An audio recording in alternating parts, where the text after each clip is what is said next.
Good evening. By the way, ito si Maya. Pag-usapan natin ngayon yung ADA USDT. So, ano ba yung possible scenario ng ADA based dito sa charting natin using our unique strategy called the Maya strategy. So, I'm using the 3 days chart. So, ito yung big time frame na ginagamit ko for checking the direction kung saan patungo. Kasi mas clear yung 3 days kaysa 1 day.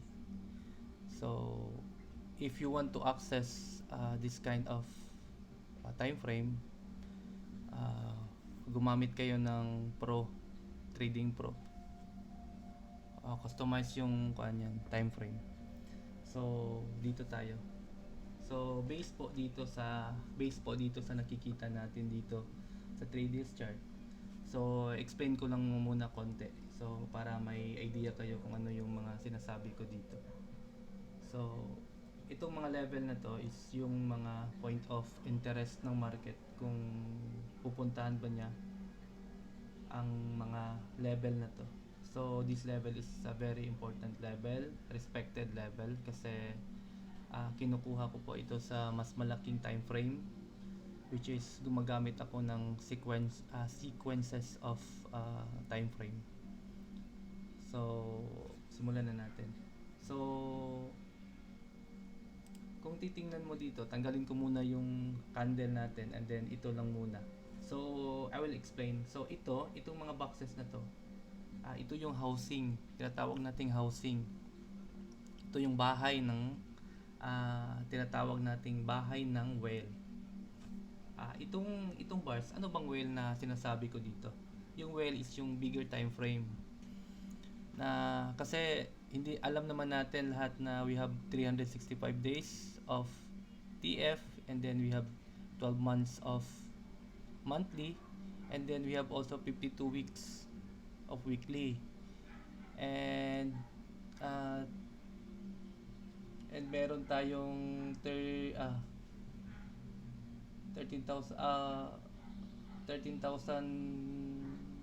1336 minute time frame. So marami tayong titingnan dito. So we are not just looking for just 1 day, 4 hours and 1 week and 1 month. So talagang himay-himayin natin yung lahat ng time frame para lang malaman natin kung saan ba patungo ang candle. Okay, so let's go back. Excuse me. Let's go back sa explanation. So ito yung housing ng bigger time frame, tawagin na lang natin na whale. So ito yung big whale, tatawag nating mama whale. Ito yung mother whale niya. Ito yung malaki. And then followed by maliit na whale. So ito yung nagdidikta, yung maliit na whale, kung saan patungo itong big whale. So dito pa lang meron na tayong idea kung saan siya patungo. So ngayon, andito na tayo sa December. Last month na tayo before mag-end ang 2023. So are we expecting ba na magpa-pump to ng mas mataas or masyado na ba tayong mataas? And market will eventually reversing. So dito natin titingnan yan. So based dito sa housing natin, yung housing natin is pula. Red yung housing natin, followed by this housing, pula din, and then this third housing, pula din, and then followed by two basket of housing na green. So based dito sa mga housing natin, so this line of housing, once na pumasok dito yung market, talagang may reaction dito kasi hindi unity yung basket natin dito. May dalawang green at saka tatlong magkasunod na red housing. So yung mas malaking housing niya is sa pinakamalaking housing natin, nandun tayo sa pula. And then sa loob niyan, followed by dalawang housing na red, and then yung inner, yung mas maliit is dalawang green na. So, mayroon talagang fluctuation doon na mangyayari. So, okay. So, balik tayo doon sa with candle. Okay? With candle tayo dito. So, ito yung sinasabi ko na may fluctuation nangyayari kasi based dito sa big housing natin, yung tatlong housing natin is pula. So, anong nangyari? And then may dalawang dalawang green tayo. So, ito yung fluctuation. Pero tingnan nyo yung saan tumatama yung fluctuation niya dito sa Maya level natin. So, very important na malaman natin yung mga level, which is ito yung mga Maya level natin. Kasi those representing, hindi yan daily, months of months yan. So, at hindi yan selected yung mga Maya natin para diyan sa setups natin. So, very important. Lahat ng level yan, very important. So, kung titingnan mo dito, ayun yung fluctuation dito sa 0.48358 and then fluctuate dito sa baba sa 30.306558. So, tamang-tama lang yung fluctuation niya. So, very very important talaga kasi dito tayo kukuha ng mga prices eh. Kahit alam natin yung housing at alam natin kung saan ba patungo siya, saan yung tatamaan niya. So kung kung titingnan natin dito yung candle, medyo maalon dito. Kung titingnan mo yung mga candle dito, nung yung market na dumaan na dito, maraming tinatawag nating fluctuation yung market, yung mga candle, merong mga wick sa baba. So both end may wick sa taas at saka sa baba. So dito pa lang makikita natin yung candle may reaction talaga dito, which is nanalo dito yung dalawang green na basket, which is binutas niya talaga itong isang basket na to ng housing niya. Ngayon andun na tayo sa labas niya. So wala na tayong nakikita pa dito na harang sa taas. So smooth na yung lipad niya, which is makikita naman natin dito na very smooth na siya. So ano ba ang babantayan natin dito? Kasi most of the time lahat ng titingin dito is talagang doon na talaga sa taas. Pero ito lang yung masasabi ko about December. Kasi December patapos na tayo eh. So, and candle dyan sa December is maliliit na yung mga tinatawag nating housing. So, small moves na yan. Tinatawag nating maliit na movement.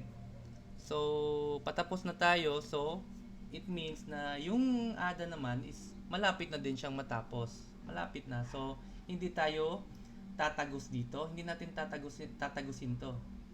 We will stay inside of this housing. Hindi tayo tatagos dyan. We will stay in this housing.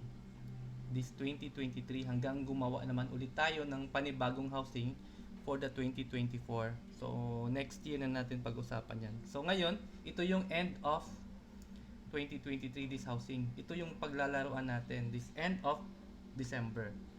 So, based dito, kung titingnan mo, andito yung market, which is andun yung tinatawag nating Maya Pika. Ang purpose naman ng Maya Pika, itong green level na to, this is the tinatawag natin parang spacing siya sa dalawang bigger time frame. Gumawa siya ng maliit na spacing, which is mostly ginagamit yan ng market as dun siya tawagin natin mag-stay or mag sideways. So most of the time ito talaga yung ginagamit as the parang pahingahan ng candle. So saan ba tatamak to? Pwede ba natin ilong? Pwede ba natin i-short? So my advice is stay put lang tayo sa long dito kasi very strong yung akyat niya, which is kahit na may meron ng mga wicks dito, sign of weakness, sign of frustration na dito. Anytime babagsak, yes, babagsak to. Pero, meron pang konting detailed ang kukunin natin before tayo makakita ng accumulation in this area or distribution in this level. So, kung pupuntahan natin dito, nilagay ko na yung hot gates. Itong hot gates naman, ang purpose nito is for our bus station. Diyan natin aabangan yung market. For investigation niya. So kung papasok dito yung candle, so dito na yung sakayan natin going short. So ito yung best location natin since andito naman tayo sa Emperor, Maya Emperor, which is it means na ito na yung pinaka top. Ito na yung tuktok niya. The very top of the top. So sabihin na nating local top. Pero this year, ito na yung top. Hindi na natin to babasagin. We will stay in this housing. So, I'm pretty sure na itong candle na to pupunta dito. So, kung titingnan natin yung pricing natin dyan, ito yung pupuntahan niya. As we can see, this small whale natin, itong small whale natin, itong malaki, itong whale is very strong. At saka andun tayo sa katawan, no? Andito na tayo sa katawan ng small whale na to. So, very strong yung up niya. So, tatamaan natin, kukunin natin yung 0.442746. So, most of the time, pag hit dyan, reaction yung market. Most of the time, babalik yan dito sa baba sa 0.427046 kasi nga ito yung tinatawag nating pahingahan ng candle. Ito yung ginagamit nila as parang naiipit sila dito parang naiipit yung candle dito at dito na yan siya magsa sideways. So based dito, bakit dito ko nilagay yung hot gates natin, bakit hindi dito sa baba? So most of the time kasi pag Maya pika kasi yung pupuntahan, tatagos kasi yan before babalik sa baba. So pag ito pumasok dito sa 0.442746, magsa sideways yan and then merong parang sabihin na natin mag-fluctuate siya at tatamaan naman dito yung taas. I-hit natin tong dalawang price na to and then before babalik dito sa baba and consolidate and a possible dump, babalik naman tayo dito sa traffic area. Ditong level na to. Dito yung dito yung traffic area. So babalik yan dyan. So magpa-pump and then pump. Pwedeng dumiretso agad and then balik dito. So itong 0.442746 sure hit yan. Kukunin talaga natin yan. Ito yung sure hit yan. So kung maglulong tayo, pwede tayo dito na lang magtitipi. Kasi hindi naman agad-agad makukuha to. In case na lang kung how serious yung market ngayon, which is nandito pa tayo sa December 6, so medyo maaga pa. Medyo maaga pa para dun sa dalawang price na sa taas. Pero kukunin natin talaga yung taas niyan. Ito. Kukunin natin itong taas na to. Mahihit natin yan. So, my suggestion dito is pwede tayong mag-long, hintayin lang natin. Ito naman yung ginawa niyang parang bottom area. So, hintayin natin na bumalik dito or bumaba dito sa maliit na area. Pero this area na to, itong 408,358 this level, andito naman yung mga parang indicator ko na this area is the BC area. Ito yung base Ito yung base. So kung bumaba man dito, ito yung mga magagandang pricing natin na sasakyan kung tumama man dito sa mga level na to. It will serve also as a good TP prices kung babagsak na siya. So hintayin natin konti dito sa level na to, below this level. Hintayin natin konti dito. And then, sakyan natin paakyat dito sa 0.442746. So, kung So kung gusto mong sakyan, automatic naman to na kukunin talaga. So it's up to us kung saan tayo sasakay. Pero yun lang ang ano ko, dapat dito tayo magtitipi kasi we are not sure yet na agad-agad kukunin tong dalawa. Kahit na ah, malapit 'yan, pero alam natin how market works. Kasi dito nga nakikita nyo dito sa level na to. Ito yun ito yung first reaction niya dito na level. Anong ginawa niya dito? Nagpa-pump, ayun. Kinuha niya tong price na to and then bumalik. And then bumalik agad dito. So, same thing ang gagawin natin dito.